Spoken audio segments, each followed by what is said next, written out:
एक ही मेरी आपसे कामना है अब इकट्ठे करने के बाद में कि आप थोड़ा थोड़ा समय निकालना शुरू करें। समय आप नहीं निकालेंगे तो आप ख्वाब देखते रहेंगे, देखते नहीं बने रहेंगे और आप दिमाग स्वप्न देखते रहेंगे, दिन भर सपने देखेंगे, नया युग बना और नया युग बनेगा और दुनिया में प्रलय होगी और परमाणु बम फटेंगे, जो ख्वाब देखते रहना। फिर आपको आप में आपकी कोई भूमिका नहीं, आपकी भूमिका हो, इसके लिए ये बहुत ज़रूरी है कि आप अपने समय का एक हिस्सा निकालना शुरू कर दें। आप चाहें तो निकाल सकते हैं ईमानदारी। जब आपकी यहाँ ब्याह शादी होती है तो समय निकालते ही नहीं निकालते। जब आपके यहाँ पड़ोसी में कोई आफत आ जाती है तो समय निकालते हैं नहीं निकालते। समय निकलता है निकालने से भी, निकल आता है नहीं निकालने से भी नहीं निकलता। जो आदमी हमारे यहाँ काम करते हैं, शांति कुंज में काम करते हैं, वो हमारे हैं। जो काम नहीं करते नहीं साहब, ये भी आप हमारे, सारा हरिद्वार हमारा है, सारा दिल्ली हमारा है, सारा कलकत्ता बम्बई हमारा है, सर जो ये कैसे जो आदमी जिसके काम आता है वो आदमी उसका हो जाता है। आप हमारे काम आएंगे तो आप हमारे जैसे संबंध बन गए, रिश्ते तो हो गए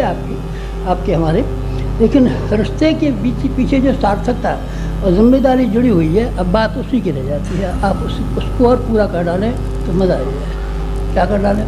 जरा सी बात कर डालें, अगर डालें समय निकालना शुरू कर दें। आप हमसे क्या मांगते हैं?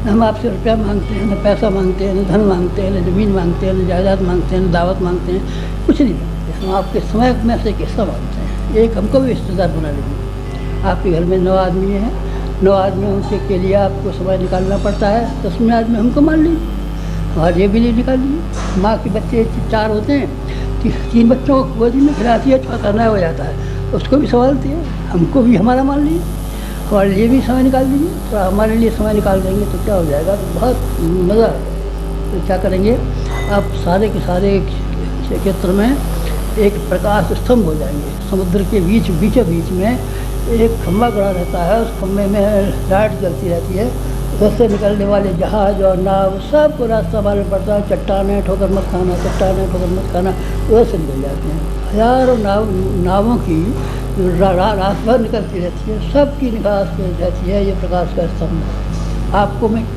क्या बना सकता हूँ? मैं प्रकाश स्तंभ बना सकता हूँ। और तो क्या बनाऊँगा? मैं आपको बिरला सेठ बना नहीं सकता, मैं आपको और कुछ बना नहीं सकता, मैं आपको विद्वान बना नहीं सकता, आपको पद्म भूषण की उपाधि दिला नहीं सकता। और कुछ कर सकते हैं आप नहीं, आप MLA बना दूँ और नहीं, ये भी मुश्किल है। कितने MLA 24 लाख MLA कहाँ से आ जाएंगे? तो 24 लाख MLA के लिए कहाँ गुंजाइश?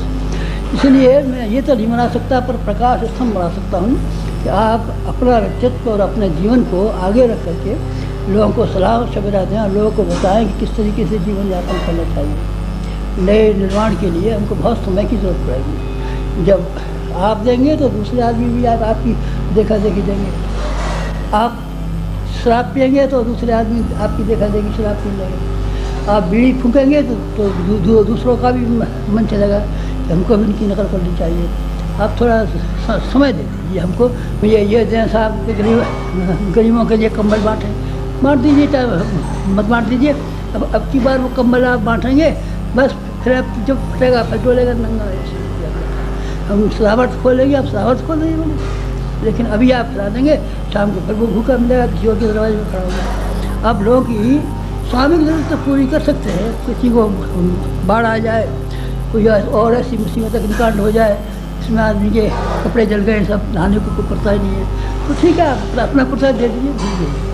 सामूहिक सहायता तो संभव है, स्थायी रूप से आप गरीबी को मिटाने के लिए और पिछड़ापन मिटाने के लिए ये चाहे हम लोगों को सामान दे करके, साधन दे करके, पैसा दे करके, धन दे करके हम किसी की सहायता कर सकते हैं नहीं। आपकी वो सहायता कर सकती है, आप केवल विचारों से सहायता कर सकते हैं। और आपने किसी निकम्मे आदमी को, नामाकूल आदमी को, जो आदमी घर बैठा रहता है, उसको ठल्ले आदमी को सक्रिय बना दिया तो अपना पेट भर लेगा, अपने कुटुंब का पेट भर लेगा और अपने बाल बच्चों का पेट भर लेगा और मोहल्ला पड़ोसी को दे भी सकेगा।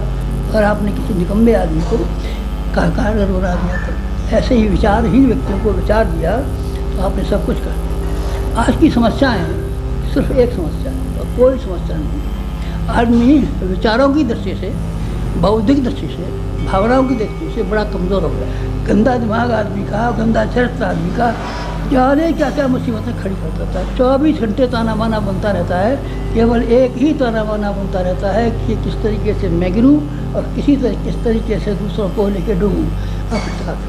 इसीलिए हमको लोगों के ख्यालातों को ठीक करना है।